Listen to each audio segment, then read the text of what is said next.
Сайн бацгаана уу? Хөнгөн подкастын 5 дахь дугаарыг хэлэхэд бэлэн болсон байна. Та бүхэнтэй Нам, сайн фан. мэдээлж байна. За энэ удаагийн дугаараар та бүхэндээ манай фан Мая амийнхны талаар хуваалцах болно. За, сайн бацгаана уу. За, бидний ихэнх нь болохоор маячууд гэж сонсч байсан. Гэхдээ ер нь бол цаг тооны бичиг ч юм уу те цаг тоол гэдгээ тиймэрхүү байдлаар аяа сонсч байсан. Ер нь их алддаггүй байсан гэдэг те. За, тэгвэл яг маячууд гэж юм бэ гэхээр тэр цаг тоол чинь дуусаад нэг юм болоодсэн тий 2012 он. Тэрийг болсон мэдгүй. Юу дэж маячууд хамгийн анхны цаг тооллын бичгийг гаргаж ирсэн хүмүүийнхэн гэж хэлдэг юм билээ.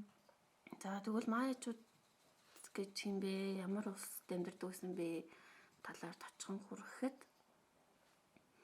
За мая нь болохоор Төв Мексикээс Гондурас, Никарагуа хүртэлх Төв соёлын үлгэн нутаг гэж явдаг. Нийтийн тооллын өмнөх 2000-аас манай эртний 1500 онуудад оршин тогтнож байсан. Төв соёл, урлаг, уран баримл, тооны ухаан, одон орон зэргээр соёл иргэншлийнхаа хувьд их хүчтэй омог аймагт ордог байсан. Үйлчлэлийн хувьд яаж явдаг вэ гэхлээр 4 үе шатанд хуваагдаж явдаг юм байна. Маягийн одоо амьдралынхан үе шат гэсэн үг шүү дээ. Нэг талын манай эртний 300-аас 900 сонгодог эрүү үе буюу алтан үе гэж явдаг. Хоёр дахь нь манай эртний 900-аас 1500 сонгодог эртний дараах үе буюу цэцэглэн хөгжилт болон суурил гэж явдаг юм байна. Тэгээ гуравт нь манай эртний 1500-аас Колумбийн эрен буюу эзлэн түрэмгийл хийгээд буслага. Тэгээ орчин үеийн мая гэж явдаг. Гэсэн он цаг тооллоор түүхэнд бичээстэй юм байна. Зургийн нь үзэл та. За зургийн найз нь угаасаа үзүүлнэ. Маячууд нь болохоор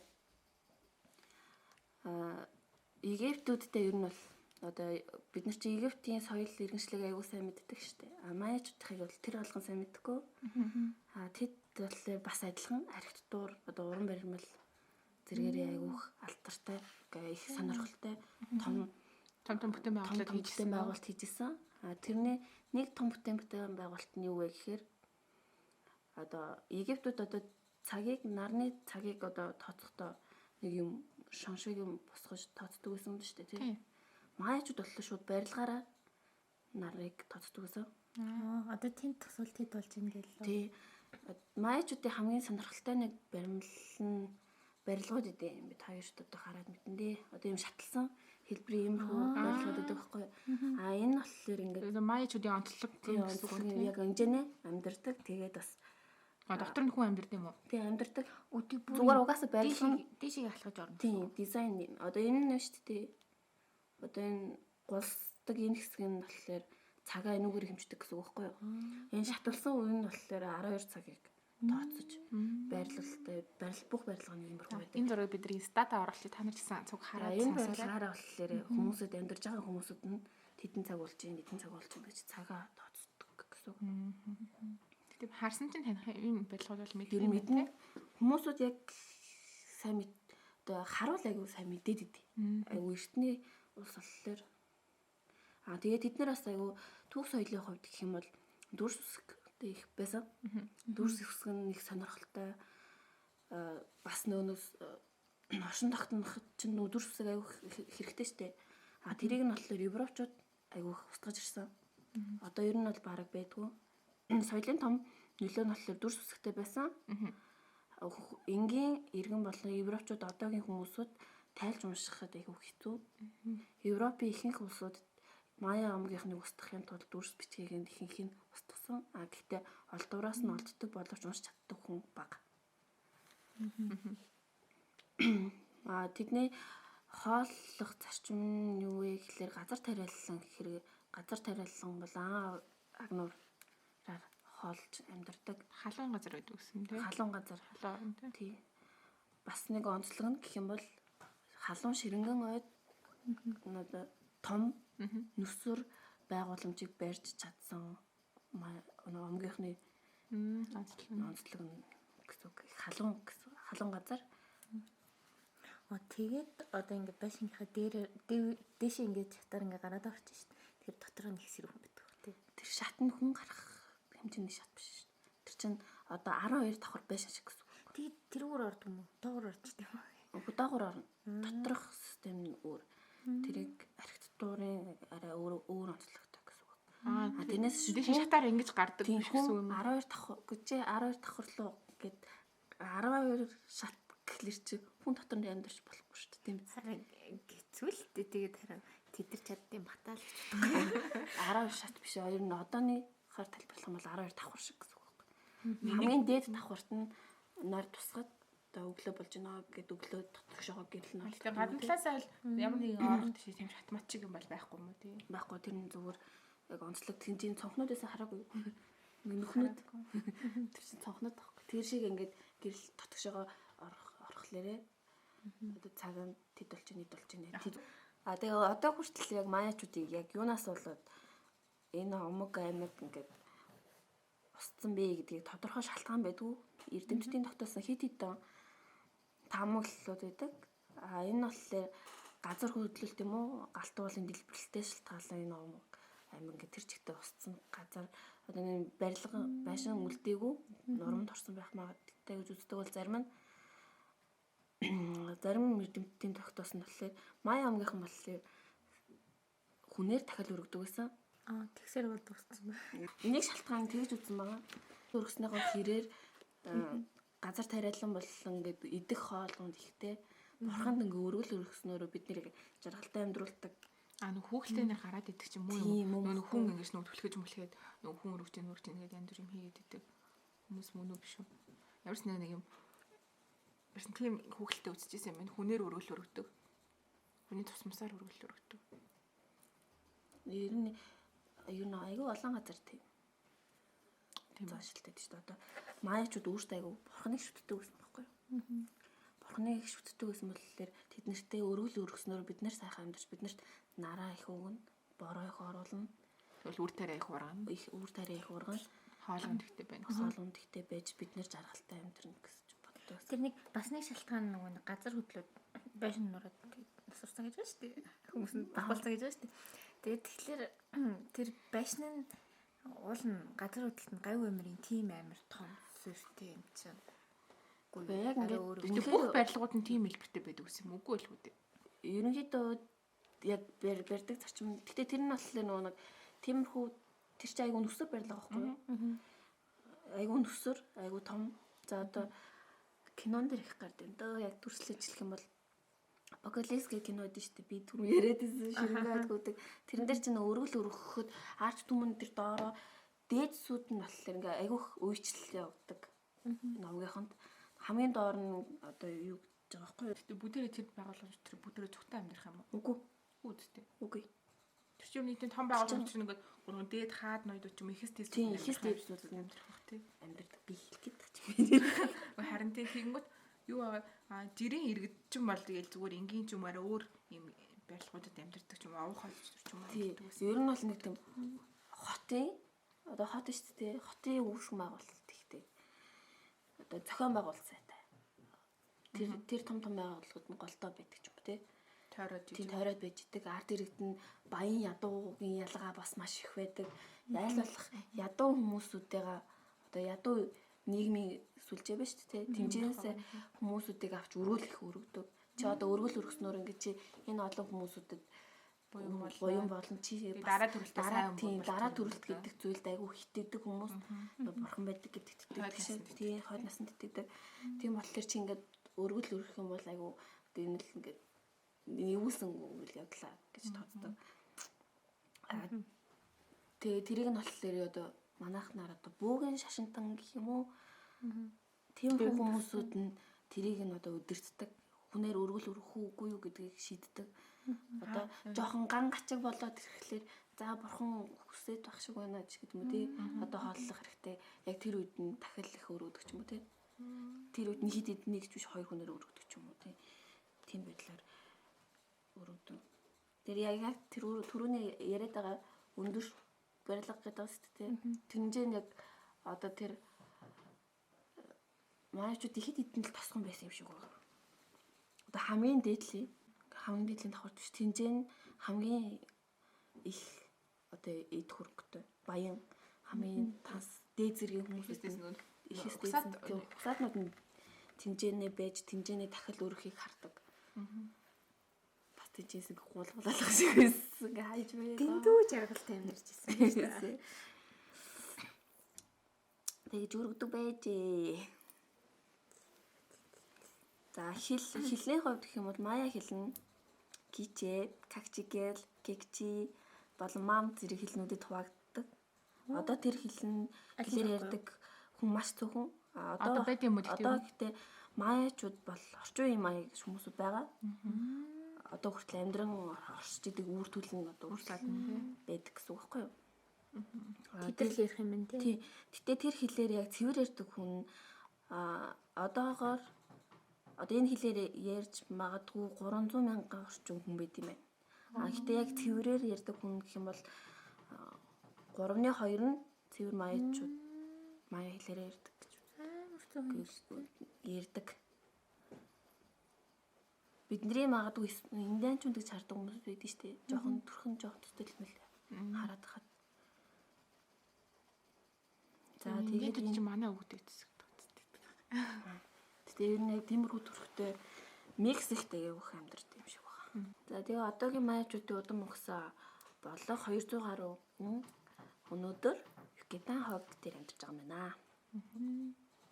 Бас нэг алдартай юм байна. Тэр нь юу вэ гэхлээр маяачуудын шивээс. Мэдх юм байна. Ваа майд дуу гэдэг амар их явдаг. Мэдх юм байна. Тэр бол маяачуудын шивээс их алдартай. За хамгийн одоо дүрслэлийн хувьд харах юм бол та нарыг ер нь бол тань тиймэрхүү шивэстэй юм. Айгүй олон байдаг. Майд дуу гэдэг яг биднээс давхар оруулж өгнө та нар хараарай. Майд дуу бол зөндөө байдаг. За маяачууд нь болохоор шивээсэснэр бурхан тэнгэртэйгээ холбоо тогтоож тэднээс онцгой нэгэн хүч чадлыг аавна гэж итгэдэг. Тэгээ 1519 онд ирсэн Эрнан Кортес тэргүүнтэй испанчууд тэдний сүрдмээр хөшөө баримлуудаас илүүтэйгээр элбийн хэд дүрсийг арсан дээрээ тэмдэглэснийг нь харж цочирдчихсэн. Арсыг нь хараад их сүрддэг байсан. Тийм байна. Угаасаа сүртгэр юм байна те. Нөгөө нэг юунууд байдаг штэ юм. Нөгөө янз бүрийн хүмүүсийн нүур царай ингээд давхарлцсан юм модон дээр сэлцсэн байдаг штэ тийм. Хөшөөшөг юм. Хөшөөлөх гэх те. Наад яг үнэн маяг биш. Биш юм уу? Наач одоо орчин байх. Наа чи ерөнхий дүрслэл нэг тиймэрхүү. Тэгэхээр яг ийм нөгөө царайнуудтай ийм тэр дээр нь давхарлцсан нэг юм олон царайтай тийм байдаг хөшөө байдаг. Ерөнхийдөө шивээснийх нь яг онцлог энэ ингээд хараад ахад дүрслэл нөх хүний царайны дүрс гэх юм уу? Бурхтын дүрс айгүй илэрхийлдэг. Нэг юм давхарлагдсан юм аа. Яг ийм нөгөө нэг юм хөшөөнүүд байгаад байдаг шүү дээ. Модоор сэлцэн. Тийм. Тэр нь бол бурхтайгаа холбогдно гэдэг айгүй ер нь бол бурхтайгаа ер нь дүрсэлдэг байсан юм шиг байна. Гэтэ тэр нь их чаман гоё одоо ингээ харахад бол их онцлогтой дүрснүүдтэй харагдсан л та. Миний нэг жоохон махта тоглолтог нэг 100 маа л үү. Тэр тоглоом шиг. Ер нь бол дүрс нь бол яг тийм. Маягаас гаралтай тоглоом. Яг дотор нь дүрслэлийнхаа нэг юу яг иймэрхүү юм хийдэг байхгүй. Эртний маяачуудын түүхэнд хамгийн том хотоор Эл Маридор тодорсон байдаг. Энэ бол манай эртний 150 онд 80 мянган оршин суугчтайгаар байгуулагдчихэ. 80 мянга гэсэн тохойд бол амар их хүнтэй байсан байх гэж бодож байна. Гэхдээ харамсалтай нь манай эртний өмнөх 150-аад оны үеэс орхигдож эхэлсэн. Гэнэ хот нь арай өөр тосготуудаа зорж эхэлсэн. юм байна л да. Харамсалтай манай эртний 150-аад оны үеэс орхигдож эхэлсэн. Үүний дараа хамгийн том хотоор Цахилгаан тэнгэр гэж орчуулагдсан байна. Нэр нь болохоор Тикл гэж сонсогдох хот юм байна. Ярамд хэрэггүйгээр зөө. Дараагийн хамгийн сонирхолтой юм зөө. Сагсан бөмбөг, хөл бөмбөг. Одоо гол оруулдаг тоглоомнууд нь шүү дээ. Бас энэ багаар зохион байгуулагддаг тоглоомнууд нь шүү дээ. Энэ бөмбөгтэй спортууд маажуудаас үүсэлтэй. Тийм үү? Үүнийг нь яаж батлах вэ гэхээр зөө. Маажуудын нэг тоглоом бидэг. Тэр нь болохоор юм бөмбөгөөр нэг жижигхэн нөх зөө яг. Жижигхэн кинон дээр гардаг да. Нэг юм жижигхэн нөгөө төмөр цагирганд очиж нэг хүмүүс шидэж байгаа гараараа шиж оруулдаг. Үгүй биш. No чи их андуурсан. За энэ би тийм кино би хүмүүсүүдийг яг хүүхэлдэйн кинон дээр харин тийм юм оруулагдсан юм да. За энэ нь болохоор Walt Disney Эл The Road to El Dorado гэдэг нэртэй хүүхэлдэйн кино заяа.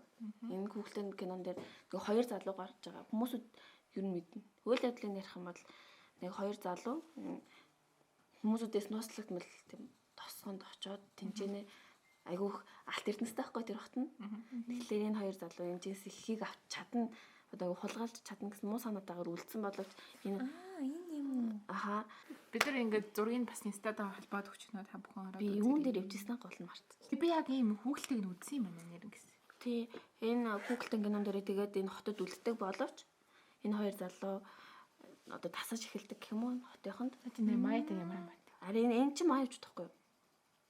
Гол нь яг энэ хүүхэлтэн кинон дээр яг тэр саксон бөмбөг яг яаж тоглож байгааг нь гардаг байхгүй юу? Дөрвөн ч гэсэн энэ дээр гардаг. Тий. Энэ Google-ийн хамт зураг нэр мэрийг бас хамт. Тийм тэр нь за энэ онцлогын үг гэхлээр эдгээр болохоор ташаагараа зогсож тоглодог. Тэгтээ бөмбөгийнх нь гол биш тий. Одоо саксныхаар голцоо гэх юм уу? Энэ маш жижиг нүхтэй зөвхөн яг бөмбөг ороод яг ингээ орж таарахаар жижигхэн тэгээд ихтер өндөр дээр барилдаг доор биш. Тэгээд тийшээгээр ташаагаараа зохион байгуулалттай нэг нэгнийгээ дамжуулах тоглоом. Гэсэн. Гэтэ энэ тоглоом гэхэд их хэцүү. Яг Майячуудын нэг яадаг байсан бэ гэхээр ямар нэг асуудал шийдвэрлэж чадахгүй тийм үү? Тэхийн нэг би амьд гарах ёстой ч юм уу тий. Тэр үедээ тоглодог. Спартачууд нь шууд тулалдаал юу үздэг байсан. Тоглоод хожигдсон тохиолдолд шууд өргөл өрөх хүмүүс эсвэл газар болж тэр хүнийг яадаг харин хожих юм бол чи өвхлээс аврагдаж чадна гэсэн үг. Тэгээ юм нарийнхан юутай болохоор хожих нь бас аюу хэцүү юм тий. Тэгээ энэ тэгээ яг багаар болохоор одоо юу гэдэг энд 5 бол энд 5 гэдэг яг 5 багаараа тоглодог гэсэн. Тийм сонирхолтой. Гэхдээ их хэцүү харагдсан л та. Тэгэл ташаагаараа гараараа биш ташаагаараа очиж зохиож. Ташаагаа хөлөөрөө очиж зохиож тоглоно гэдэг чинь. Тэгээд Майячуудын бас нэг онцлог гэх юм бол нүүрэн дээрх одоо гоёлууд. Харин тийм эдгээр айгүй гоё. Нүүрэн дээрх гоёлууд нь болохоор хэр их чи нүүрэн дээр их чимэглэл тэ шивээс багтааж чадна чи тэр зэрэгээрээ их өндөр зэрэглэлтэй гэсэн үг. Чи маш одоо зэрэгээ хурандаа шиг тооцъё гэж бодох чи нэг гавь байгуулна штэ. Тэгэхээр чамд их дээд хаантан гэх юм уу бидгээ тэр хүн ингээд шивээс хийлгэх ч юм уу эсвэл чамд юм гоё чимэглэл юм ирэх ингээ тийм үгдэг тэрүүгээрээ зэрэглэлэх тогтоодог гэсэн үг байхгүй. Ядуу байх тусмаа нүүрэн дээрх болон шивээс нь бага байна гэсэн үг. Одоо л битүү шивэстэй хүмүүс тийм чинь наад болох юм шүү дээ. Нараа. Харин тийм гэлцэн. Өөр асуух юм байна уу? Тэр сүүлийн нэр тэр тэмцээн би яг үзчихснээр санчлаа. Яг сонирхолтой. Тийм тэр дөрөв del Caltero гэлөө. Тэрэн дээр бол Эла Дорадо гэсэн юм шүү. Эл Дорадо гэсэн. Тэр хүүхэлтэн дээр айгүй тодорхой гардаг. Ер нь бол Walt Disney гэх юм бас айгүй хүүхэлтэн кино анимашн амар судалж идэм билээ. Одоо жишээ нь тэр хүүхэлтэн дээр яг ер нь бол би яг Майячууд гэдэг мэдгүй. Гэтэ нэлээд төстэй. Харж байхад нэлээ соёл иргэншил айгүй төстэй. Барилга байгууламж нь маш их төстэй. Тийм харагцсан. Тэгээ Майячуудад нэр бас нэг онцлог юм нь алт эрдэнэс нэг маш ихтэйсэн дээ. Чухал биш. Амьдрал гэх юм уу тий. Айгүй чухал. Тийм болохоор чи өргөл өргөхдгүй яах вэ гэдэг нэг тэнцээс. Айгүй чухал чи угаасаа өгсөн байсан ч тэр алтсан чамтай хамт байхгүй чи. Тэс ер нь бол үнэ л дээ. Бас хөшөөд урсгал энэ нэг гоё хайж үзээрэй. Дүрслэл нь маш их сонирхолтой. Хөшөөд дурсгал тэр юу хийсэн байдал нь дүрслэлүүд нь бас нэлээ. Ер нь бол одоо дүрс бичиг гэж яриад байгаа шүү дээ. Тэд нар одоо эднэр ахгүй юу? Зураг шиг юм уу? Зураг шиг гэсэн үг байхгүй. Энийгээ ингээд одоо бид нар аа усгийг аа гэж харж байгаа шиг үйл явдал нь харагддаг шүү лээ. Дүрс бичиг нь. Тэгээ хятадч гэх юм биш үү? Их одоо өвдөлтэй одоо ч одоо байгаа Майячуудад баг уншдаг юм шиг лээ тий. Тэгэхгүй одоо ч гэсэн мэдээж 21-р он гарч чадчихсан. Ингээл нөгөө авд үлдэхгүй аль тэгэл ингээл усаар хийж ойлгохгүй хэл бол. Тийм тэгэл манай монголчууд ч хэлтэй байх та. Хэлтэй. Хэл мал гуртайгаа байхад хэн баян Монгол баян гэж байна. Тэгэхээр соёл бичиг маш чухал та. За шүнхүү ярьчлаа. Тэгээд дуусгая да. За дараагийн дугаараа хүртэл баярлалаа.